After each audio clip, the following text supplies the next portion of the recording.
Wars, protests, crises, cuts. Worries and concerns come thick and fast these days. With 2 by-elections on the way, some of you will get to have your say on things at the polls. Here in Dublin Central, you've been telling us what's on your mind. You've written housing is something you're struggling with. Yeah, definitely. I think as a young person kind of living in Ireland, the future's kind of looking bleak at the moment. I'm living at home currently, and I've lived at home for the last 4 years of college, and I just haven't got that experience of moving out. But then at the same time, if you move out, then you're kind of not able to save. So then it's a situation where you're like, am I ever even going to own a house? So it is something that does play on my mind quite a lot. So you're saying housing is the most important issue for you? Yeah, definitely. Going into the future, I'm just finished my undergrad there, and I can't see myself moving out of my house until way after my master's. Saving, trying to get money for rent. It's not something I see happening soon. So it is very worrying going into the future for all young people in Ireland.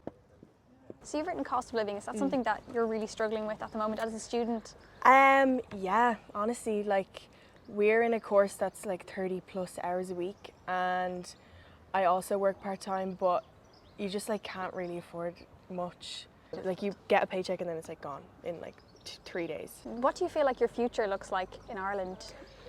I don't think I'm gonna stay in Ireland, because I was even thinking I don't think I'd be able to afford a house for years. You know, for me, with my timetable, it's either I arrive an hour early or 5 minutes late, and unfortunately, I'm always going to take the hour early, and it's horrible. You know, unfortunately, there's no alternatives. Driving in is just as worse. Can't afford insurance, can't afford anything like that. And do you think there's anything the government could do to make that easier for everybody, but for students as well? Look, especially for students, free transport would be fantastic. I went to Canada a few years ago. Their transport system is 10 times better than we are at the moment. So yeah, free transport, honestly just improving the services. But it's more kind of thinking about my friends and stuff who are from different parts in my course, who are from different parts of the country, and you hear some of the lengths that they've had to go to get, and I think there should just be more options really for them. What do you think the government can do to make that better for people?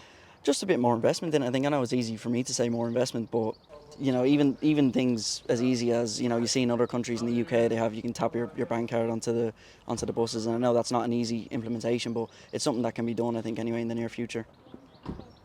So why have you written access to the arts? Why do you think that's important? I think that every person, young person especially in Ireland, should have access to the arts in some way, shape or form, whether that's theatre, music, TV, anything, but it's so expensive to get access to tickets to a play or a concert, or even a subscription to a streaming service. They're also expensive, and even though a lot of places do have student rates, it's just not enough. Is there anything else that the government could do to help? I think it'd be amazing if we had more funding go towards smaller places so they can lower their prices and give more access to younger people.